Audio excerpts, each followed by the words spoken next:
वालेकुम। हमारे चैनल में आप सबको खुशामदीद है। उम्मीद है आप सब खैरियत से और ठीक ठाक होंगे। आज की रेसिपी में हम बनाएंगे रंगीन सेवइयाँ। चूंकि हर त्योहार में रंगीन सेवइयाँ बनाई जाती हैं, तो हमने भी अपनी वीडियो का आगाज रंगीन सेवइयों से किया है। ये वीडियो शुरू करने से पहले आपसे गुजारिश है, हमारे चैनल को सब्सक्राइब करें और साथ में दिए हुए बेल आइकन को भी प्रेस करें, ताकि हमारी नई आने वाली वीडियोस आप तक पहुंच सके। तो आइए रेसिपी बनाना स्टार्ट करते हैं। सबसे पहले हम पैन लेंगे। पैन में हम 2 चम्मच घी डालेंगे। जब घी अच्छी तरह से गर्म हो जाएगा तो हम इसमें सेवइयां ऐड कर देंगे।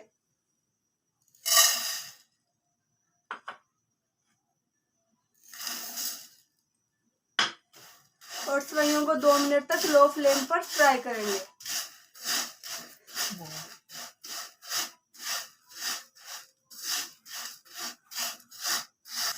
अब आप देख सकते हैं कि हमने सेवइयों को 2 मिनट तक लो फ्लेम पर फ्राई किया है। अब हम इन्हें नीचे उतार देंगे।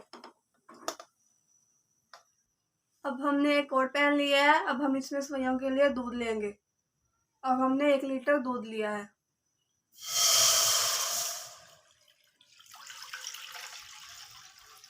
और दूध को हम अच्छी तरह से बॉईल करेंगे।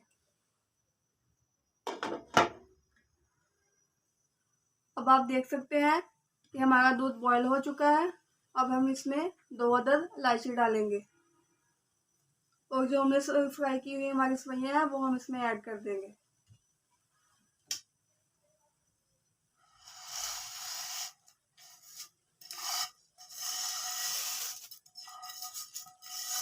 आप देख सकते हैं कि हमने जो सेवइयां हमने फ्राई की थी वो हमने दूध में ऐड कर दी हैं और हम मुसलसल 5 से 7 मिनट तक चम्मच से हिलाते रहेंगे।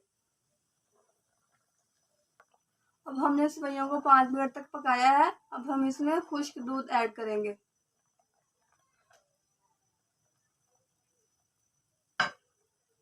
खुश्क दूध हमने ऐड किया है और हम चम्मच से इसको हिला रहे हैं और उसके बाद हम चीनी ऐड कर देंगे।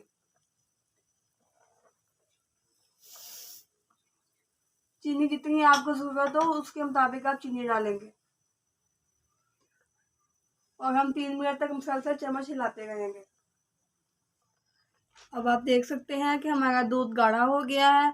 अब हम इसको कुछ देर और मज़ीद पकाएंगे और इसके लिए जो हमने गार्निशिंग करनी है, इसके लिए या हम पहले कुछ ड्राई फ्रूट डालेंगे और कुछ हम बाद में भी ऐड कर सकते हैं, लेकिन इसलिए क्योंकि हमने गार्निशिंग करनी है इसलिए पहले कुछ ड्राई फ्रूट ऐड करूँगी और कुछ तब ये सेवइयां पककर ठंडी हो जाएंगी तब ऐड करूँगी। ये देख सकते हैं आपने कि हमने क्या क्या ऐड किया है। आप देख सकते हैं सेवइयां बहुत ही लजीज और मज़ेदार नज़र आ रही हैं और उसकी खुशबू भी बहुत अच्छी हो रही है।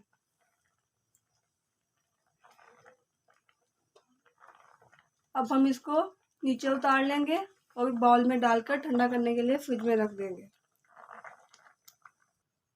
अब आप देख सकते हैं कि हमारी सेवइयां ठंडी हो चुकी हैं और हमने इन्हें बाउल में निकाल लिया है। अब हम इस पर गार्निशिंग करेंगे। गार्निशिंग के लिए हमने रसगुल्ले, जेलीज और खुश्क मेवा जात लिए हैं और ये जो जेलीज और रसगुल्ले आपको नज़र आ रहे हैं ये मैंने खुद बनाए हैं और इसकी रेसिपी आपको आइंदा कुछ दिनों में हमारे यूट्यूब चैनल पर मिल जाएगी। अब हम गार्निशिंग करना स्टार्ट करते हैं। ये आपको नज़र आ रहे हैं, ये खुश्क मेवा जात हैं। पिस्ता लिया है हमने, बादाम लिया है और हमने काजू लिए हैं। ये आप देख सकते हैं मेरे मुंह में इस वक्त पानी आ रहा है क्योंकि इसकी बहुत ही लजीज खुशबू आ रही है। और अब हम जेलीज से गार्निशिंग करेंगे। ये मैं आपको पहले भी बता चुकी हूँ, इनकी रेसिपी आइंदा कुछ दिनों में आपको हमारे यूट्यूब चैनल पे नज़र आ जाएगी। और आप सबसे गुजारिश है कि हमें कमेंट करना ना भूलिएगा और 1 मिनट में ये ज़रूर बताइएगा कि आपको हमारी रेसिपी कैसी लगी और रेसिपी खुद भी बनाइएगा और खाइएगा और अपने घर वालों को भी खिलाइएगा। अब आप देख सकते हैं रेसिपी किस तरह की नज़र आ रही है। मेरे मुंह में इस वक्त बहुत ही ज़्यादा पानी आ रहा है, यकीनन आपके मुंह में भी आ रहा होगा। इसी के साथ अल्लाह हाफिज़, अपना ख्याल रखिएगा। हम आपसे मिलेंगे